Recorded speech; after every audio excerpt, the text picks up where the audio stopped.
Vamos abrir a palavra de Deus, irmãos, no livro de Êxodo, no capítulo 32. Se você está nos acompanhando aqui desde o início desse mês, nós temos pautado as reflexões em cima dessa experiência magnífica do povo de Deus, ali naquela trajetória entre a saída do Egito e a chegada na terra prometida. E quantas lições preciosas podemos tirar desta experiência. Êxodo, no capítulo 32. Vamos falar hoje sobre o menor atalho para o fracasso. Diz assim a palavra de Deus: o povo viu que Moisés demorava para descer do monte, então reuniu-se em volta de Arão e lhe disse: levante-se, faça para nós deuses que vão adiante de nós, pois quanto a este Moisés, homem que nos tirou do Egito, não sabemos o que lhe aconteceu. E Arão respondeu: tirem as argolas de ouro das orelhas de suas mulheres e de seus filhos e de suas filhas e tragam a mim. Então todo o povo tirou das orelhas as argolas e as trouxe a Arão. E este, recebendo-as das mãos deles, trabalhou com ouro e o buril e fez dele um bezerro de metal fundido. Então disseram, preste atenção, o que eles disseram? São estes, ó Israel, os seus deuses, que tiraram você da terra do Egito. Arão, vendo isso, edificou um altar diante do bezerro e fez a seguinte proclamação: amanhã haverá festa ao Senhor. No dia seguinte madrugaram, ofereceram holocaustos, trouxeram ofertas pacíficas, e o povo sentou-se para comer e levantou-se para comer e beber, e levantou-se para se divertir. Então o Senhor disse a Moisés: vá, desça, porque o seu povo, o povo que você tirou do Egito, se corrompeu e depressa se desviou do caminho que eu lhe havia ordenado, fez para si um bezerro de metal fundido, o adorou, lhe ofereceu sacrifícios, dizendo: são estes, ó Israel, os seus deuses que tiraram você da terra do Egito. O Senhor disse ainda a Moisés: tenho visto esse povo, e eis que é um povo teimoso, obstinado. Agora, pois, deixe-me, para que se acenda contra eles o meu furor, e eu os consuma, e de você farei uma grande nação. Porém Moisés suplicou ao Senhor, o seu Deus, dizendo: ó Senhor, por que se acende a tua ira contra o teu povo, que tiraste da terra do Egito com grande poder e forte mão? Por que deixar que os egípcios digam: ele os tirou de lá com más intenções, para matá-los nos montes e para eliminá-los da face da terra? Deixa de lado o furor da tua ira e muda de ideia quanto a este mal contra o teu povo. Lembra-te de Abraão, Isaque e Israel, teus servos, aos quais por ti mesmo juraste, dizendo: multiplicarei a descendência de vocês como as estrelas do céu, e toda esta terra de que tenho falado a darei à sua descendência, para que possuam por herança eternamente. Então o Senhor mudou de ideia quanto ao mal que ele tinha dito que traria sobre o povo. Moisés voltou-se e desceu do monte com as tábuas do testemunho nas mãos, tábuas escritas de ambos os lados, de um e outro lado estavam escritas. As tábuas eram obra de Deus, também o que estava escrito tinha sido escrito pelo próprio Deus, esculpido nas tábuas. Quando Josué ouviu a voz do povo que gritava, disse a Moisés: há um alarido de guerra no arraial. E Moisés respondeu: o que ouço não é alarido de vencedores, nem de vencidos, mas o alarido de pessoas cantando. Logo que se aproximou do arraial e viu o bezerro e as danças, Moisés ficou muito irado, e arremessou as tábuas de pedra das mãos e quebrou-as no pé do monte. E pegando o bezerro que tinham feito, queimou e reduziu ao pó, e espalhou sobre a água, e deu de beber aos filhos de Israel. Depois Moisés perguntou a Arão: o que foi que esse povo fez para você, para que trouxeste sobre ele tão grande pecado? E Arão respondeu: não fique irado, meu senhor, você sabe que esse povo é propenso para o mal. Pois me disseram, faça para nós deuses que vão adiante de nós, pois quanto a este Moisés, homem que nos tirou da terra do Egito, não sabemos o que lhe aconteceu. Então eu lhes disse, quem tem ouro, tire-o, e eles o deram a mim, eu o lancei no fogo e saiu esse bezerro. Quando Moisés viu que o povo estava sem controle, pois Arão o tinha deixado solto para a vergonha dos seus inimigos, pôs-se em pé na entrada do arraial e disse, quem é do Senhor? Vem até mim. Então se juntaram a ele todos os filhos de Levi, aos quais ele disse, assim diz o Senhor Deus de Israel, cada um põe a espada na cintura, passem, tornem a passar pelo arraial, pela porta, de porta em porta, e cada um mate seu irmão, e seu amigo, e seu vizinho. E os filhos de Levi fizeram, segundo a palavra de Moisés, e naquele dia morreram uns 3.000 homens. Pois Moisés tinha dito, consagrem-se hoje ao Senhor, cada um contra o seu filho, contra o seu irmão, para que hoje Deus lhes conceda uma bênção. No dia seguinte, Moisés disse ao povo, vocês cometeram um grande pecado. Agora, porém, subirei ao Senhor e talvez possa fazer propiciação pelo pecado de vocês. E Moisés voltou ao Senhor e disse, Senhor, o povo cometeu grande pecado fazendo para si deuses de ouro. Agora, pois, perdoa-lhe o pecado, ou se não, peço-te que me risques do livro que escreveste. Então o Senhor disse a Moisés, riscarei do meu livro todo aquele que pecar contra mim. Vai, pois, agora, e conduza o povo para o lugar do qual falei a você. E eis que meu anjo irá adiante de você. Porém, no dia da minha visitação, eu os castigarei pelo pecado que cometeram. E assim o Senhor feriu o povo, porque fizeram o bezerro, aquele que Arão tinha feito. Amém. Você deve imaginar a complexidade de olhar para um texto desse e ter que interpretá-lo diante de tantas pessoas que aqui estão e que estão nos vendo. Seria muito mais simples para nós, pastores, se nós pudéssemos apenas pegar os textos leves e fáceis das Escrituras e desdobrar esses textos diante da igreja do Senhor.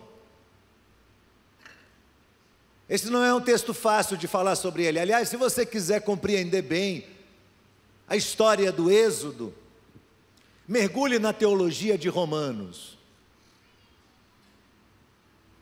A explanação que Paulo faz em Romanos traz muita luz acerca de situações difíceis como essa que acontecem no livro do Êxodo. É impressionante quantas lições se pode tirar da experiência de Deus nessa circunstância, rumo à terra prometida. A igreja nos nossos dias tem sido chamada de Israel de Deus. A igreja não é o Israel na sua totalidade, porquanto existem planos de Deus ainda para os judeus que não se concretizaram e promessas de Deus que ainda não foram cumpridas. Mas Paulo diz em Romanos capítulo 11, que a igreja é o povo enxertado, é o ramo enxertado. Nós não devemos, como regra de hermenêutica, aplicar textos do Antigo Testamento de uma forma direta, aleatória e eu diria até irresponsável. Mas nós precisamos sim descobrir qual a conexão que existe entre textos do Antigo Testamento e o plano redentor de Deus revelado através da história humana. Eu sempre digo, irmãos, que nós que vivemos na era cristã, somos privilegiadíssimos, porque conhecemos muito bem o Evangelho, viemos depois dele, as Escrituras estão nas nossas mãos, tivemos o privilégio de ter as narrativas detalhadas do ministério de Jesus, e isso tudo dá sentido ao que acontecia no Antigo Testamento. Os apóstolos, e depois o apóstolo Paulo e demais escritores do Novo Testamento, ensinaram de uma forma muito clara, muito direta, sobre o plano de Deus nas épocas, estabelecendo uma conexão muito clara entre Antigo e Novo Testamentos. Paulo diz em Romanos capítulo 10, porque o fim da lei é Cristo, a justiça de todo o que nele crê. Em Colossenses capítulo 2, verso 17, Paulo diz que todas as coisas que aconteceram, referindo-se às histórias do Antigo Testamento, são sombras daquilo que haveriam de vir. Sombras daquilo que haveria de vir. Então, a partir dos esclarecimentos que nós temos na era do cristianismo, nós podemos tecer um paralelo cuidadoso entre a história dos hebreus e a igreja de Jesus. Olhando para os protagonistas desta história, olhando para alguns elementos que estão dentro dela. Deus está ali, Israel está ali, o Egito está ali, Faraó, Moisés, o deserto, as guerras, a terra prometida. O que cada um desses elementos e desses protagonistas nos ensinam e simbolizam para nós. Vamos lá. Deus está presente. E Deus é sempre Deus. Deus é o Senhor de todas as coisas. Deus é aquele que deve ser respeitado e reverenciado por sua majestade, por sua autoridade e por seu poder. Deus é soberano e Deus controla com maestria cada pequeno detalhe da humanidade, como ninguém mais é capaz de fazer. Por isso o nome de Deus tem que ser reverenciado, o nome de Deus é temido na terra. Deus não é uma lenda, Deus não é uma história de ficção, Deus não é uma força imanente, Deus não é uma energia, Deus não é um conceito, Ele não é uma divindade originada do misticismo histórico, Deus não é um guru espiritual, Ele é Deus, é Senhor dos senhores, é Rei dos reis, que domina sobre tudo e sobre todos. Diante dEle todos devem se dobrar, todos devem se calar, se aquietar, porque Ele é Deus. E como Criador de todas as coisas, e precursor dos valores morais, Deus ordena, e toda a criação deve obedecê-lo. Dele vêm as ordens, dele vêm as regras, dele vêm os valores morais.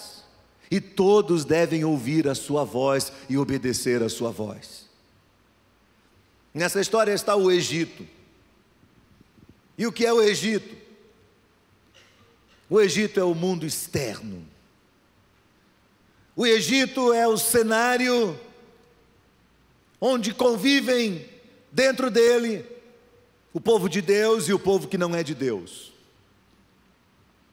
O Egito é o sistema, as culturas, as gerações, a tradição.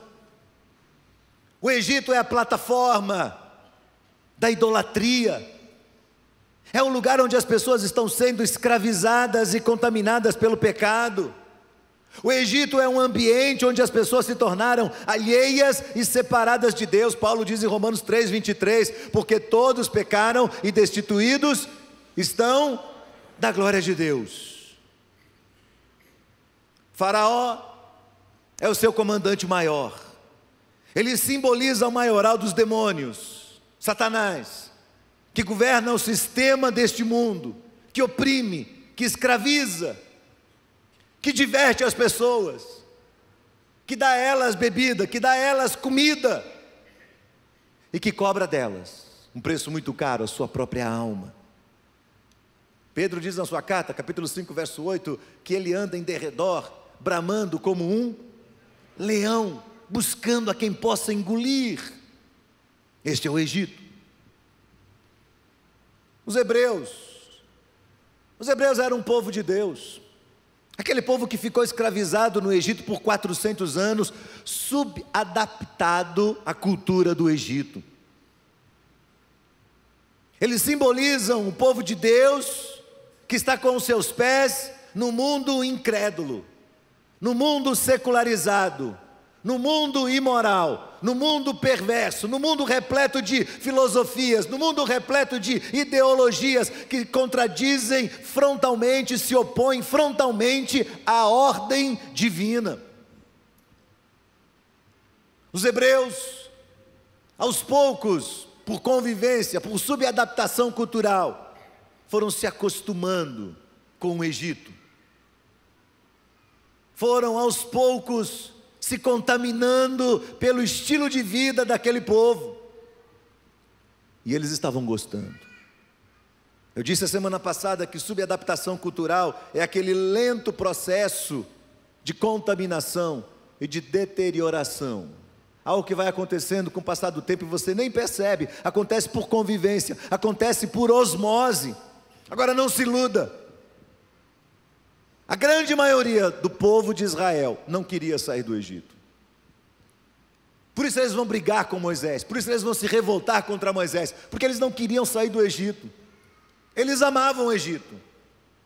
O Egito tinha festas, o Egito tinha comida, o Egito tinha bebida, o Egito tinha orgia sexual, o Egito tinha tudo que você pode imaginar para entreter pessoas.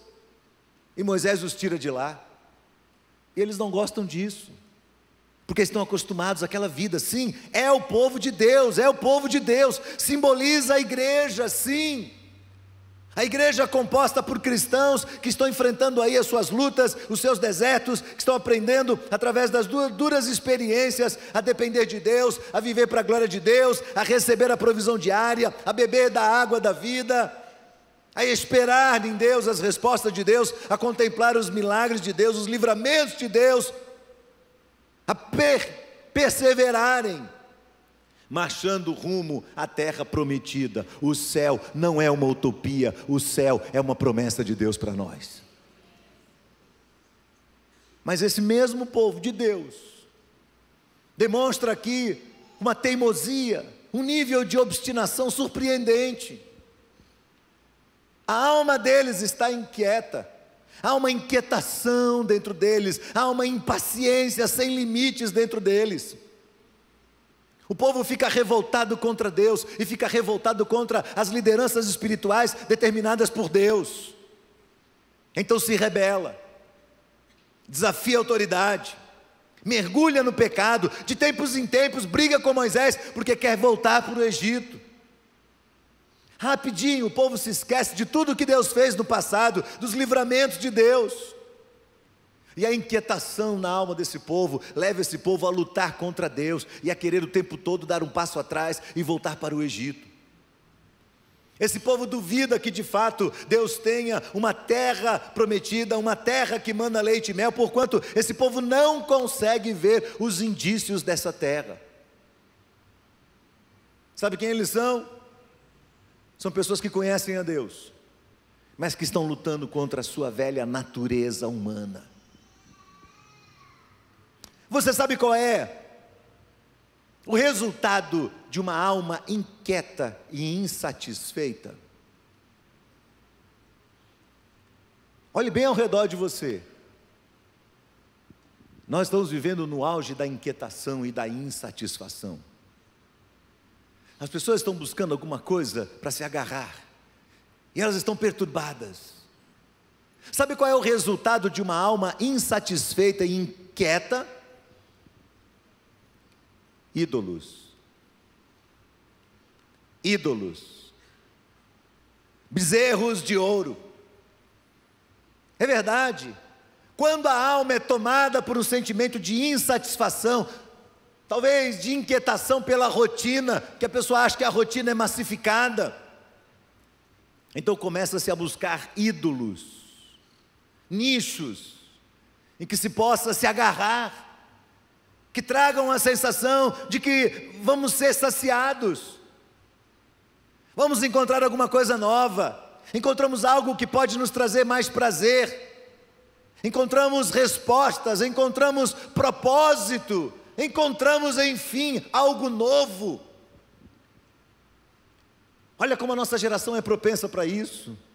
Eu preciso de alguma coisa nova, que me renove por dentro. Eu preciso de alguma coisa interessante, que dê sentido à minha vida, que dê propósito à minha vida. E aí tudo vira ídolo. E nós começamos a nos agarrar a esses ídolos.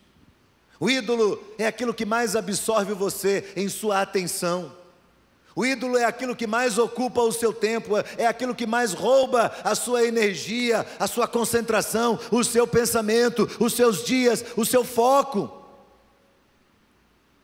O ídolo aparece sutilmente na sua vida, e ele vai se infiltrando ali, prometendo a você cada vez mais e mais e mais e mais.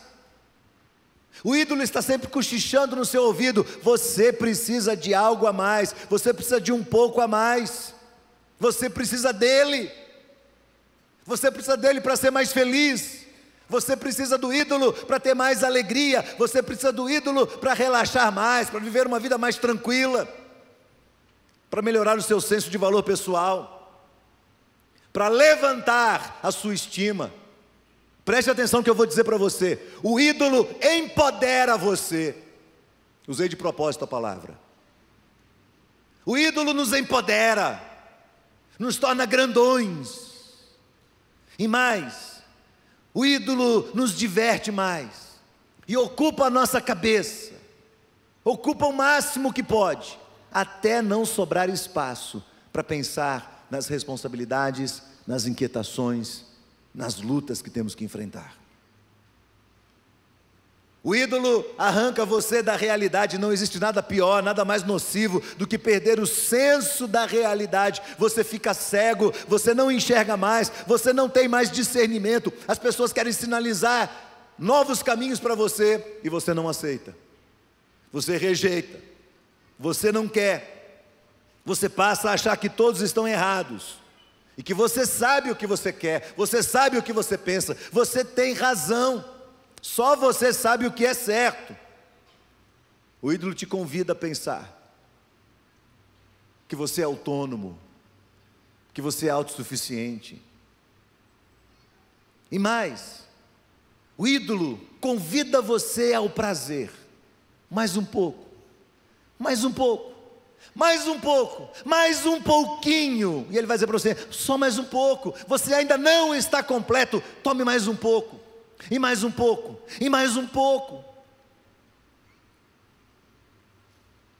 O ídolo vem em formato de bens materiais, dinheiro, coisas.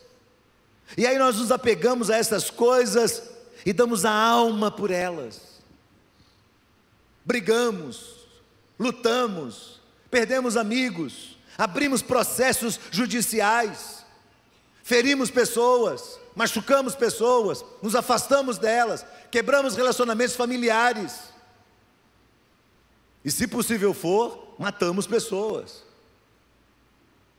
por causa de dinheiro, por causa de bens. O ídolo vem em formato de ambição, enganando você, dizendo: olha, a ambição é a mola propulsora para o sucesso, e aos poucos a ganância vai tomando conta do seu pensamento e vai gerindo as suas atitudes. O ídolo vem em formato de amigo, de amiga, de gente muito bacana que nós admiramos, que nós achamos extraordinárias, que nós reputamos por pessoas inteligentes, dignas da nossa atenção, se transformam em ídolos para nós. E às vezes você não percebe, mas esse amigo, essa amiga, esta pessoa que você tanto admira e que se torna um ídolo para você, aos poucos vai tirando você do caminho certo, ensejando, sei lá, sociabilidade, e afunda você num mar de lama sem que você perceba. Quando você vê, você não consegue mais sair de lá. Ídolos vêm em formato de paixão, sob pretexto do amor. Ídolos vêm sob o álibi e pretexto de necessidades sexuais. Então ídolos viciam, ídolos escravizam, ídolos subjugam, ídolos fazem você tomar decisões erradas na sua vida, sem que você saiba que lá na frente o ídolo vai humilhar você, O ídolo vai derrubar a sua moral, vai acabar com sua reputação e vai destruir aquilo que você até agora conquistou. Ídolos fazem isso, cobram um preço muito caro. Ídolos vêm em formato de pseudo-amor próprio também. Nós somos a geração das pessoas que querem valor, querem valor, querem valor, querem valor. Todo mundo tem que ser valorizado. Daqui um pouco, se você não sair por aí bajulando todo mundo, você vai ser preso, porque vai ter uma lei que diz: bajule. Bajule as pessoas. Elas precisam disso. Então esses ídolos vêm em formato de pseudo-amor próprio. E eles se materializam através do culto ao corpo. E aí homens e mulheres, e principalmente as mulheres que sabem muito bem utilizar seu corpo para chamar atenção, encontram nesses artifícios de tornar o corpo algo chamativo, o centro do seu pensamento. É o seu ídolo, é o que te faz se sentir melhor. Os ídolos também se apresentam em formato de fraqueza moral. Ídolos promovem infidelidade conjugal, traição.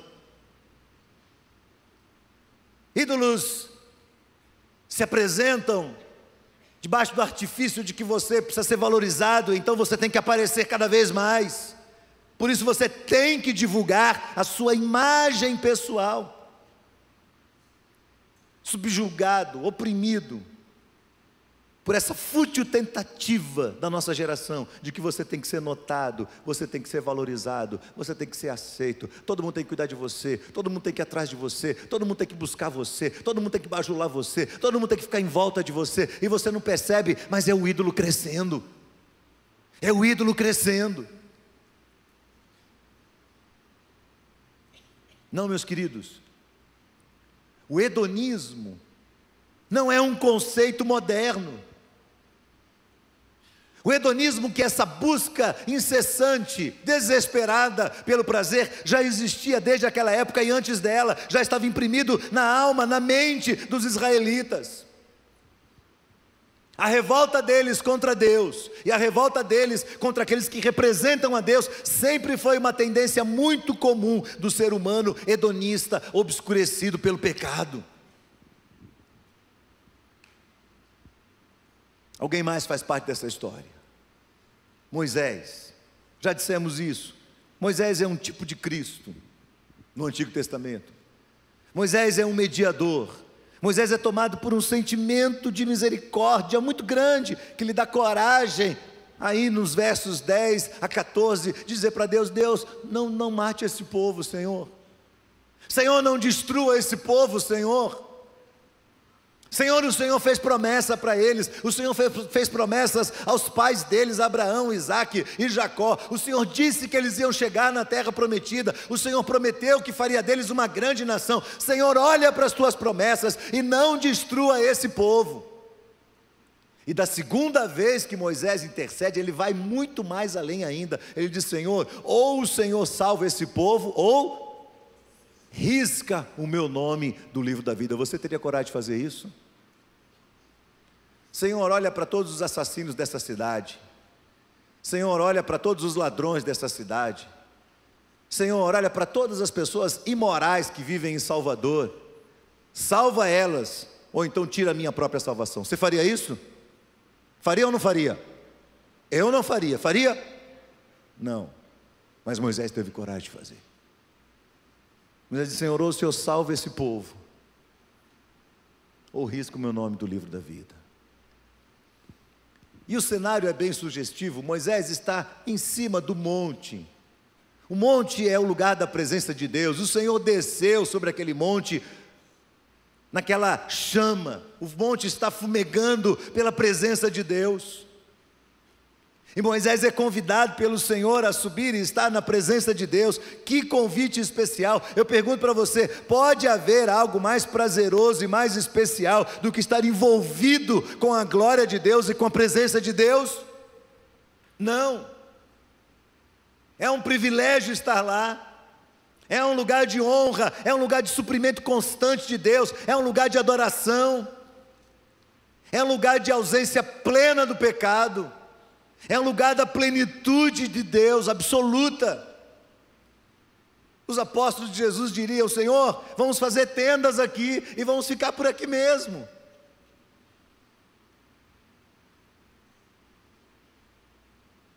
Mas Paulo ensina e escreve para nós lá em Filipenses 2, que ele esvaziou-se a si mesmo, tomando a forma de homens, e achado na figura humana, humilhou-se a si mesmo, sendo obediente até a morte e morte de cruz. Então ele foi descendo, descendo, descendo, descendo, até o pé do monte, até lá embaixo onde as pessoas estão, no meio da sua perdição.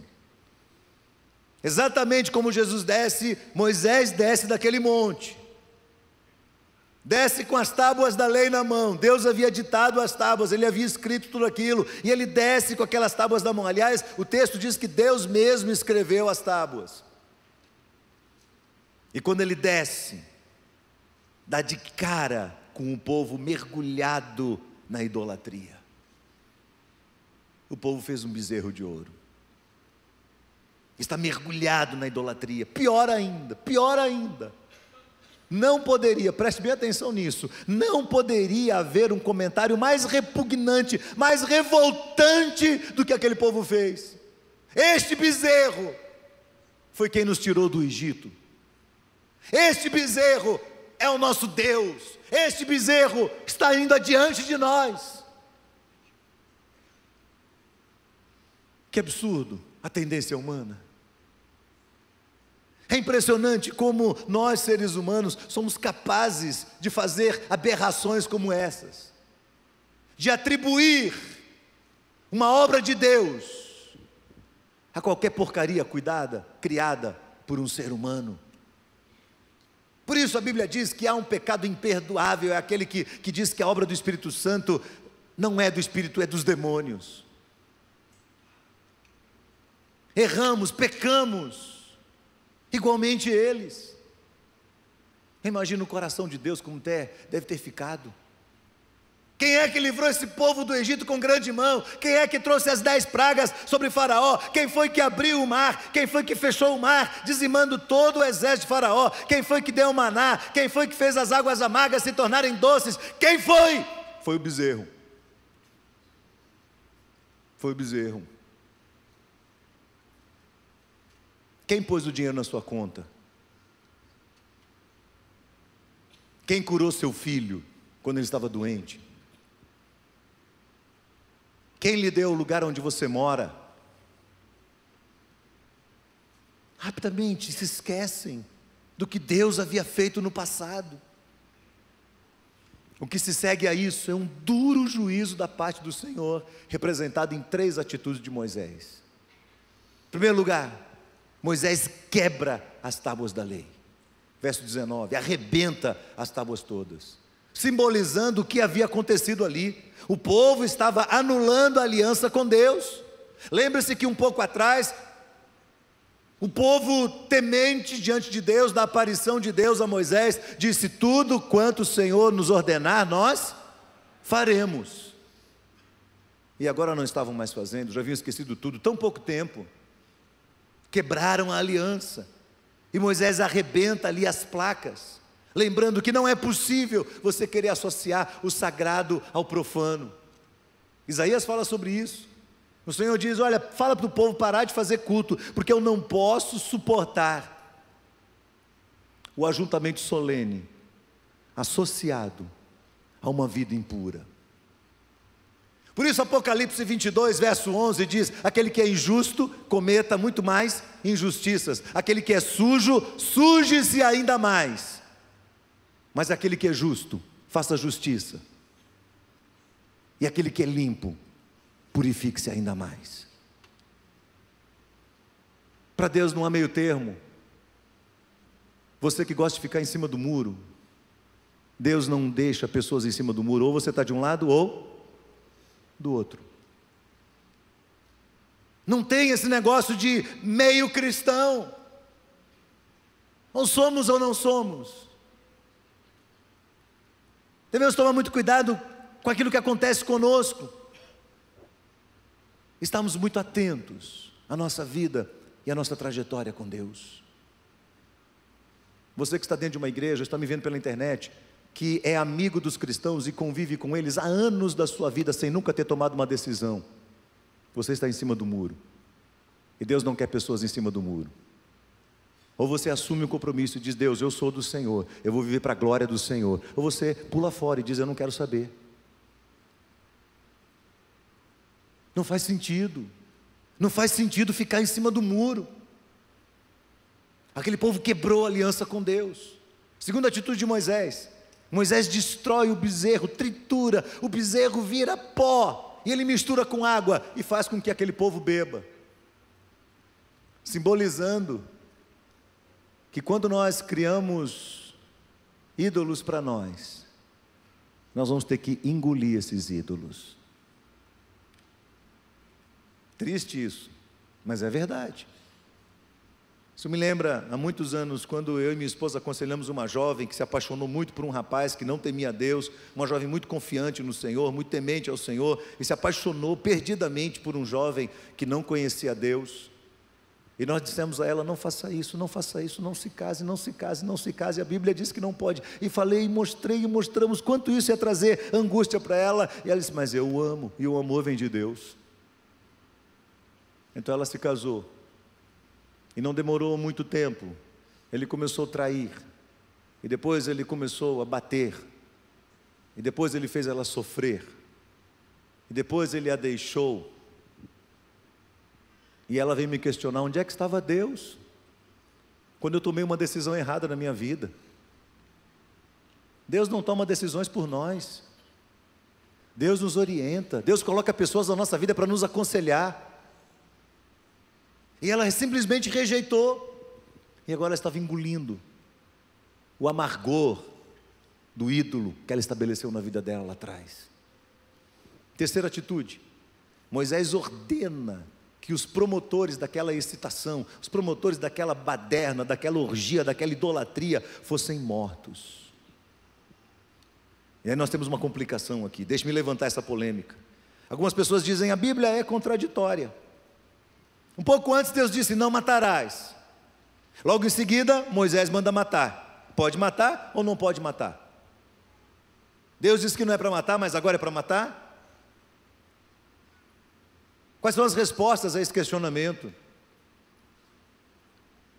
Primeiro, lembre-se de uma coisa: Antigo e Novos Testamentos apresentam Deus como o único que tem direito sobre a vida do ser humano. O único que tem direito sobre a vida do ser humano é Deus.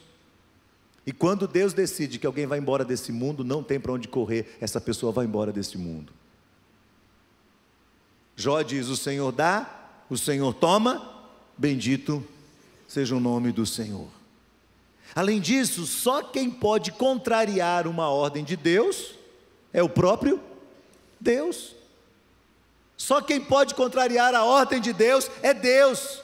Ninguém mais está acima dele, ninguém pode julgar Deus, ninguém tem moralidade suficiente para dizer que Deus está fazendo coisas certas ou fazendo coisas erradas.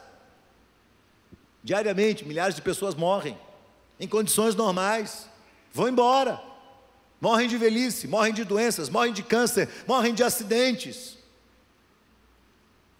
A coisa mais improvável do mundo: você está dirigindo um caminhão, de repente um helicóptero vem e te atropela. Ninguém imagina que isso vai acontecer. O Gênesis inicia-se com a história do dilúvio, em que milhares e milhares, toda a população do mundo morreu, a humanidade pervertida sofreu um duro castigo de Deus, e Deus destruiu a todos, exceto 8 pessoas, Noé e a sua família. E aí você diz: tudo bem, então, esse argumento destaca a questão moral de Deus, devolvendo a Deus o direito à vida e à morte, que Deus tenha esse direito, isto é indiscutível. Mas e os episódios em que Deus manda que pessoas matem? A coisa fica um pouco mais séria. Mas há uma clara distinção entre aquele período e o período que estamos vivendo hoje, chamados por muitos de dispensações. Nós estamos na dispensação da graça. E há ali um ponto muito claro, muito bem definido da história da humanidade, em que Deus é o rei direto, o rei absoluto, o rei imediato da nação de Israel. Um povo distinto de Deus, um povo que está vivendo num período claramente definido por Deus. E Deus decide, como muitas vezes Deus decidiu que outras nações, outros reis, outros exércitos serviriam como castigo para o seu povo. Neste momento Deus decide que a nação de Israel seria instrumento de julgamento e de castigo daqueles que violavam as suas leis. O que o povo fez aqui, nesse capítulo, é indesculpável. Indesculpável. Trocar a glória de Deus pelas obras das mãos dos homens é uma aberração. Tiago capítulo 2 verso 10 diz: se alguém guardar a lei e tropeçar em um só ponto da lei, é o quê? Culpado de toda a lei. Então não foi Deus que quebrou a aliança, não foi Deus que violou os seus princípios, ela já havia sido quebrada. O que se segue à quebra da aliança de Deus é a punição severa, e a punição severa é a morte. Hoje não é mais assim. Depois da dispensação de Cristo, Deus passa a agir de uma forma diferente. Paulo esclarece isso num texto que eu gostaria que você lesse comigo, Romanos, no primeiro capítulo. Romanos, no primeiro capítulo, a partir do verso 18. Não vou explanar, vou apenas ler esse texto, para que você perceba qual é a maneira como Deus age nos nossos tempos.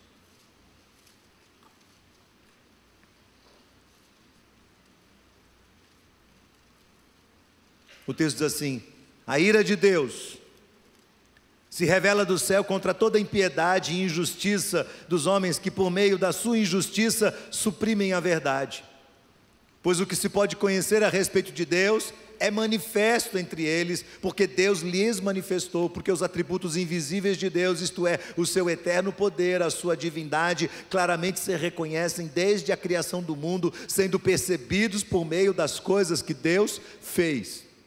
Por isso, estes homens, esses seres humanos são indesculpáveis, porquanto tendo conhecimento de Deus, não o glorificaram como Deus, nem lhe deram graças, pelo contrário, se tornaram nulos nos seus próprios raciocínios, o seu coração insensato se obscureceu, dizendo que eram sábios, se tornaram tolos e trocaram a glória do Deus incorruptível por imagens semelhantes ao ser humano corruptível, às aves, aos quadrúpedes e aos répteis. Por isso Deus os entregou à impureza, pelos desejos do coração deles, para desonrarem seus corpos entre si. Eles trocaram a verdade de Deus pela mentira, adorando e servindo a criatura no lugar do Criador, o qual é bendito para sempre. Por causa disso, Deus os entregou a paixões vergonhosas, porque até as suas mulheres trocaram o modo natural das suas relações íntimas por outro contrário à natureza. E da mesma forma também os homens, deixando o contato natural da mulher, se inflamaram mutuamente em sua sensualidade, cometendo torpezas, indecência, homens com homens, e recebendo em si mesmos a merecida punição do seu erro. E por haverem desprezado o conhecimento de Deus, o próprio Deus os entregou a um modo de pensar reprovável, para praticarem coisas que não convêm. Eles estão cheios de todo tipo de injustiça, perversidade, avareza, maldade, estão cheios de inveja, homicídio, discórdia, engano, malícia, são difamadores, são caluniadores, são inimigos de Deus, são insolentes, são arrogantes, orgulhosos, inventores de males, são desobedientes aos pais, são insensatos, são desleais, não têm afeição natural, estão sem misericórdia. Embora conheçam a sentença de Deus, de que os que praticam tais coisas são passíveis de morte, eles não somente as fazem, mas também aprovam aqueles que as praticam. Deus lida com a morte no Antigo Testamento de uma forma mais direta. A partir de Jesus Cristo, tudo se modifica, por uma simples razão: os homens não seriam mais mortos lá. A imputação do pecado veio sobre Jesus. Então Jesus morre a favor de toda a humanidade. E agora o critério de Deus é esse aqui. Você quer viver uma vida de pecado? Siga o seu próprio caminho. Você quer continuar mentindo? Você quer continuar enganando pessoas? Você quer continuar tratando mal seus pais? Você quer continuar sendo infiel à sua esposa? Você quer fazer essas coisas? Agarrando-se a ídolos? Vai adiante, é o que Deus diz. Vai em frente, vai em frente, vai em frente. Haverá um último dia que será chamado de o juízo final de Deus, e ali nós vamos acertar as contas com o Senhor. Pronto. É assim que Deus começa a lidar com essa situação. Por isso, deixe-me trazer aqui alguns conselhos para todos nós, irmãos, da parte de Deus. Em primeiro lugar, não brinque com a justiça de Deus. Paulo diz em Romanos, capítulo 11, verso 22, considerem, pois, a bondade e a severidade de Deus. Presta atenção. Considere a bondade de Deus. Sim, Deus é bom, fiel e cheio de misericórdia, tanto é que deu àquele povo uma oportunidade. Moisés se colocou de um lugar e falou assim: quem é de Deus, vem para cá. E o povo veio, arrependido do seu pecado. E os 3.000 disseram: não vamos ficar aqui. Considere, pois, a bondade e a severidade de Deus. O hedonismo está o tempo todo dizendo para você: não importa o que Deus pensa, não importa o que a Bíblia diz, o que interessa são suas necessidades. Você tem o direito de ser feliz, você tem o direito de se divertir, você tem o direito de ter prazer. Satanás tem falado claramente aos ouvidos de muitos: cadê o seu Deus? Por que o seu Deus não responde sua oração? Pare com esse negócio de orar. Deus é injusto, Deus é contraditório, pare de servi-lo. Muitos estão ouvindo esse cochicho hoje, aqui, nesse momento. Satanás está falando com você. Pare de dar ouvidos a isso. Que besteira tudo isso aí. Mas o Senhor está dizendo para você: não temas, eu sou contigo. Não temas, porque você não vai encontrar prazer em nada neste mundo. O seu prazer está em mim, a minha alegria é a sua força. Eu estou contigo, eu estarei do seu lado. Espere em mim e confie em mim. É isso que Deus diz para nós. E nós temos que aprender a ouvir a voz de Deus e a discernir, porque este povo não é o povo inimigo de Deus, era o povo de Deus, eram aqueles que estavam no meio do seu povo. Não se esqueça, 1 Pedro capítulo 4, verso 17 diz que o juízo de Deus começa pela casa de Deus. Os cristãos serão os primeiros a serem julgados por Deus. Aliás, deixa eu dizer uma coisa para você. Essa semana o Brasil perdeu um grande jornalista, Ricardo Boechat. Todos sabem o que aconteceu. Morreu num acidente de helicóptero. E não demorou muito, se esparramou pela internet entre os cristãos um videozinho em que Boechat, ele era meio irônico, e ele deu uma entrevista ao Gentili, e ele faz uma narrativa bastante jocosa da vinda de Jesus. Então as pessoas disseram: está vendo? Brinca com Deus, olha o que acontece. Eu quero dizer para você que os crentes serão julgados antes dos incrédulos. A Bíblia diz isso. Você acha que crente não morre de acidente de carro? Você acha que crente não morre de acidente de helicóptero, de queda de avião? Não morre de câncer? Você acha que isso não acontece com os crentes? É claro que acontece. Pessoas que nós amamos, que temiam a Deus, foram embora. Um dos pastores mais extraordinários que eu conheci e que influenciou a minha vida foi o pastor David Wilkerson. E se você já leu os livros dele, sabe o quanto este homem foi poderosamente usado por Deus para libertar tantos jovens das drogas. Morreu num acidente de carro terrível, com 80 e poucos anos de idade. E daí? Cuidado quando você julga os outros, porque Jesus disse: quando você julga o outro, você se esquece de que você vai ser julgado primeiro. Então vamos tomar cuidado com isso. Não brinque com a justiça de Deus. Em segundo lugar, eu queria dizer para você: não seja fraco como Arão foi. Você viu Arão nessa história?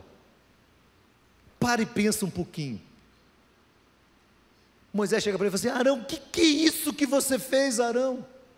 O que é isso que você fez a esse povo, trazendo tanto mal sobre esse povo? Arão fala: o povo me pressionou, né? Você sabe como é que é? O povo fica apertando a gente, apertando. E não tem o que fazer. Então eu pedi aí umas pulseirinhas aí, botei no fogo lá e deu um bezerrinho aí. Cara de pau. Seu fraco. Fraco. Arão foi fraco. Como muitos cristãos têm sido fracos.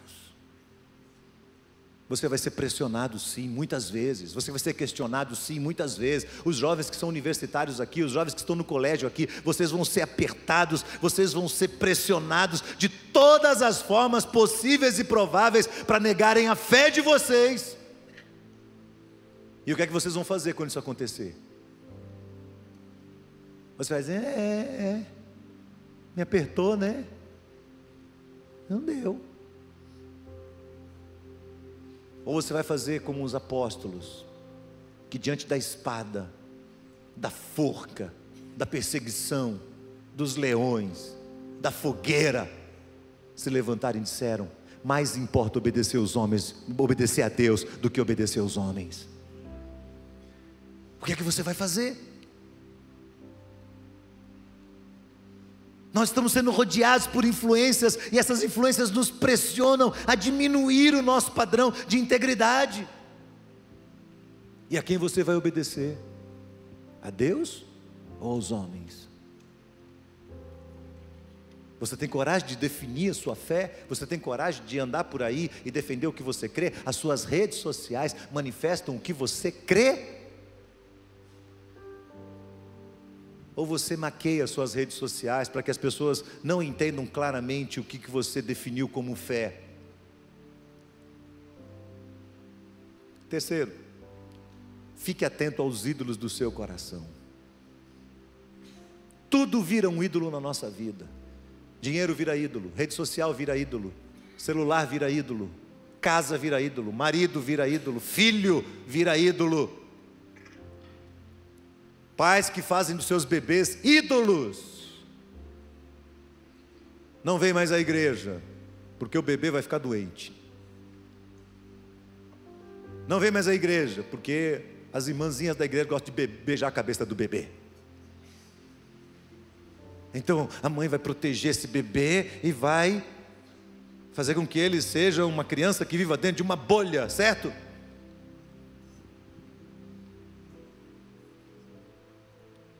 Presta atenção nisso. Tire os ídolos da sua vida. Tire os ídolos da sua vida. O ídolo é aquilo que tira você do caminho de Deus. O ídolo é aquele que tira você da oração, da concentração, da vivência com o Senhor. Eles estão ocupando lugar na sua vida que não é deles. Os ídolos estão atrasando o seu caminho, estão levando você a fracassar vertiginosamente. Eu digo a você hoje, em nome de Jesus: livre-se dos seus ídolos. Livre-se deles, custe o que custar. Livre-se deles, e você experimentará a bênção do Senhor sobre você. Por último, irmãos, eu diria que nós vamos ter que olhar para Jesus hoje. E para mim isso é um ponto muito importante dessa mensagem, muito importante. Quando eu estava com tudo isso preparado, eu falei: meu Deus, tem algo muito sério aqui, muito sério a ser pensado, e que a gente tem que levar embora para casa, e levar durante a semana, e pensar sobre isso. Eu penso que hoje nós precisamos olhar para Jesus e pedir desculpas para Ele,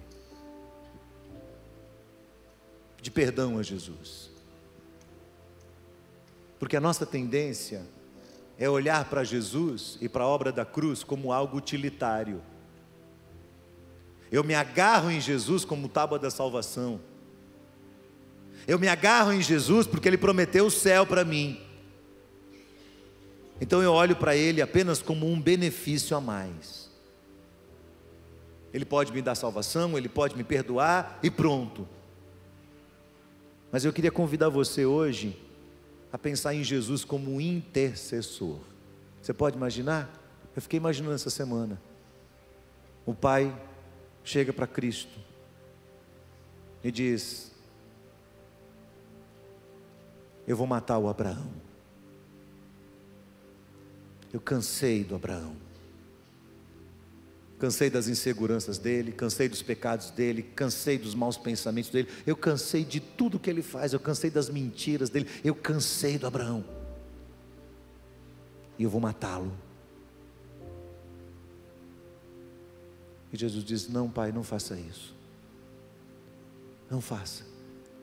O Senhor fez promessas para ele, de que ele chegaria na terra prometida. Ele não chegou ainda, ele vai chegar. O Senhor fez promessas lá atrás. Ele é descendência do teu povo. Senhor, não mate o Abraão. Pelo contrário, Senhor, pegue todos os pecados dele e jogue nas minhas costas. Eu vou morrer pelos pecados dele. Quando eu pensei isso, me deu um temor profundo no meu coração. Quantas vezes você foi à presença de Cristo, extasiado, e você disse: obrigado, Jesus, porque o Senhor intercedeu por mim na presença do Pai. Todos nós pecamos e nos separamos da glória de Deus. O salário do pecado é o quê? A morte. Mas o dom gratuito de Deus é a vida eterna em Cristo Jesus. Então Ele nos salvou, Ele nos redimiu. Não é justo criar ídolos e nos agarrarmos aos ídolos e reputarmos aos ídolos as nossas vitórias. Quem colocou dinheiro na sua conta? Quem te dá saúde? Quem salvou você? Quem é que tem cuidado da sua alma? Quem é a sua alegria? Aonde está a sua satisfação? Ó geração terrível essa nossa geração, de gente fraca, que o tempo todo está entrando num estado de decadência e de insatisfação da alma. Eu não sou feliz, eu não sou feliz, eu não sou feliz, eu não sou feliz, eu não sou feliz. Você tem Jesus, você tem o maior motivo para ser feliz. Ele intercedeu por você, Ele transformou você, Ele deu a vida por você. Não é justo que você se apegue a nichos, não é justo que eu e você nos apeguemos aos ídolos.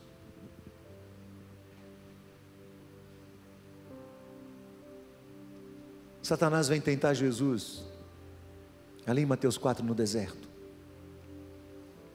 E o texto diz que Satanás mostra todos os reinos da terra para Jesus, todos. E diz assim para Jesus: tudo isso te darei se prostrado me adorares. Tudo isso eu vou te dar, se prostrado você me adorar. E Jesus disse: vai-te, Satanás, vai-te, Satanás, porque está escrito: somente ao Senhor teu Deus adorarás, e só a Ele darás culto, só, mais nada. Que bom se nós respirássemos isso, irmãos. Que bom se nós chegássemos em casa hoje e começássemos a fazer uma faxina na nossa alma, na nossa casa, nas nossas gavetas, nos nossos carros, e tirar dali tudo aquilo que não exalta o nome de Deus. Tudo, tudo. E ter um coração que dá ao Senhor a glória, a adoração e o louvor, a Ele que é o único de receber essas coisas. Vamos cantar. Ao único que feche os seus olhos, cante com sua alma. A honra e a glória, a força e o poder, ao Rei eterno e imortal, invisível, mas real, a Ele ministramos o louvor. Mais uma vez, ao único que é digno, fale com sua alma. Ao único que é digno de receber a honra e a glória, a força e o poder,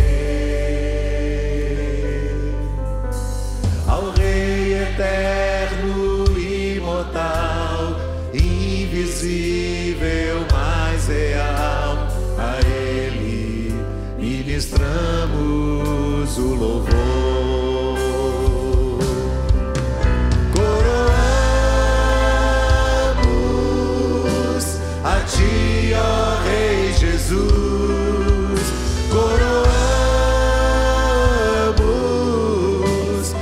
ti, ó Rei Jesus, adoramos o teu nome, nos rendemos aos teus pés, consagramos todo. Mais uma vez, vamos ficar de pé, coroamos ao Senhor, cante com sua alma. Coroamos a ti, ó Rei Jesus, coroamos a ti, ó Rei Jesus, adoramos o teu nome, nos rendemos aos teus pés, consagramos todo nosso ser a ti.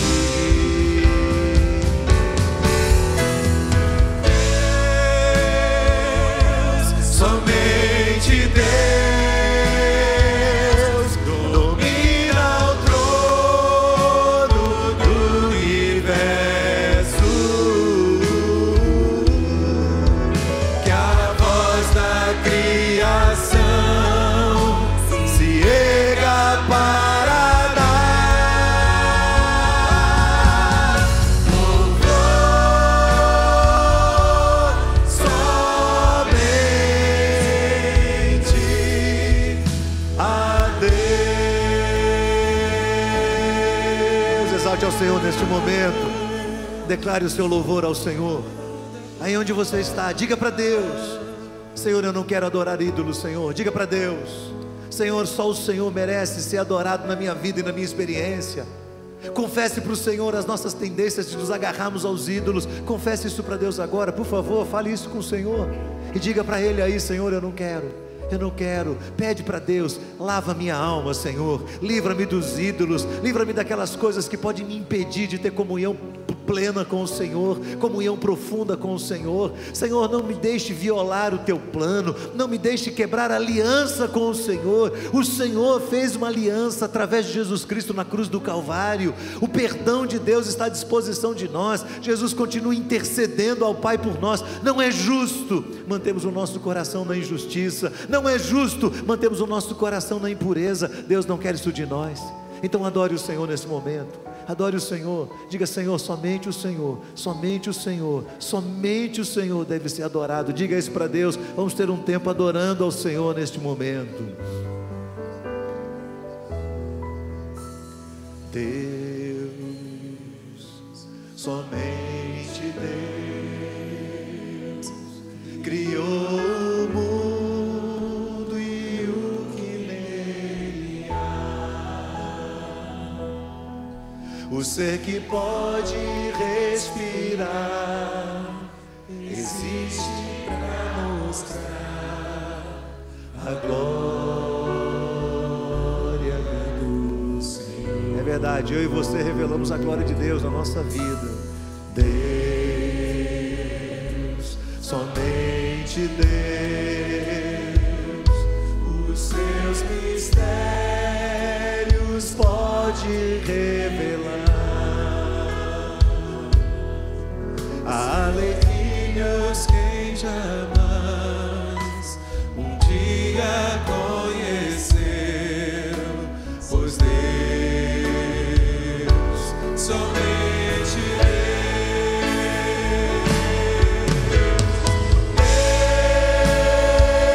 Deus, somente Deus, domina o trono do universo. Que a voz da criação se erga para dar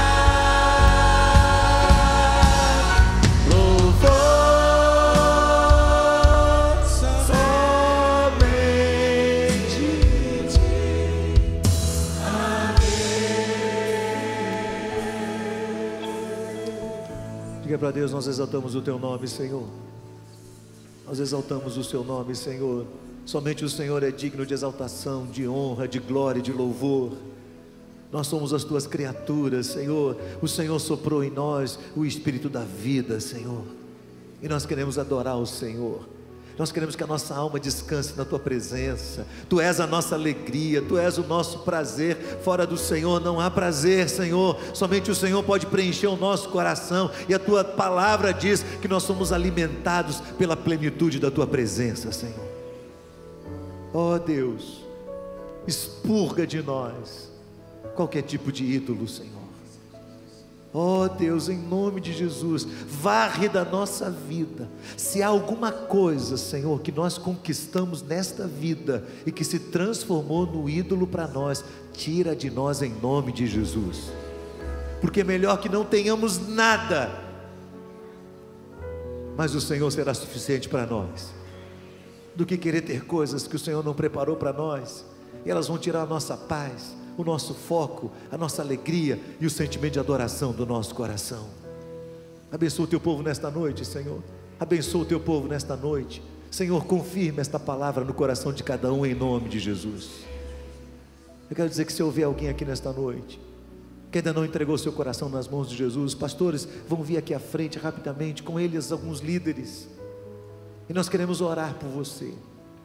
Nós queremos colocar a sua vida nas mãos de Deus. Você não pode ficar em cima de um muro. Você precisa tomar uma decisão séria. Você precisa entregar a sua vida nas mãos de Cristo. Você precisa ser batizado. Você precisa reconhecer o governo de Jesus sobre a sua vida. Não dá para esperar mais. Não dá para esperar mais. Eu quero convidar você a vir aqui à frente e unir-se a um dos pastores que está aqui, a um dos líderes que está aqui. Cadê os líderes, meus irmãos? Eu queria que os líderes viessem rapidamente aqui à frente. Eu queria que você saísse do seu lugar e no final deste culto você viesse aqui e dissesse: ore por mim. Nós queremos orar por você, nós queremos acompanhar você, nós queremos abençoar a sua vida, nós queremos estar perto de você, e nós queremos consagrar junto com você a sua vida nas mãos do único que pode preencher o seu coração, Jesus Cristo, Senhor. Então não deixe essa decisão para amanhã, em nome de Jesus. Tome esta decisão ainda hoje, e que Deus nos dê a graça, meus irmãos, todos, de vivermos esta semana e os próximos meses e anos inteiramente para a glória do nosso Deus. Que o amor de Deus, nosso eterno Pai Celestial, a graça bendita e infinita de Jesus Cristo, nosso Salvador e Senhor, a consolação, a plenitude do Santo Espírito de Deus, seja derramada sobre todos os que estão aqui neste momento, todos os que estão participando deste culto neste instante, para a glória do Senhor, em nome de Jesus. E todo o povo de Deus diz: amém. Deus abençoe você. Se você quer entregar o seu coração nas mãos do Senhor, venha falar conosco aqui. Deus te abençoe. Vamos em paz.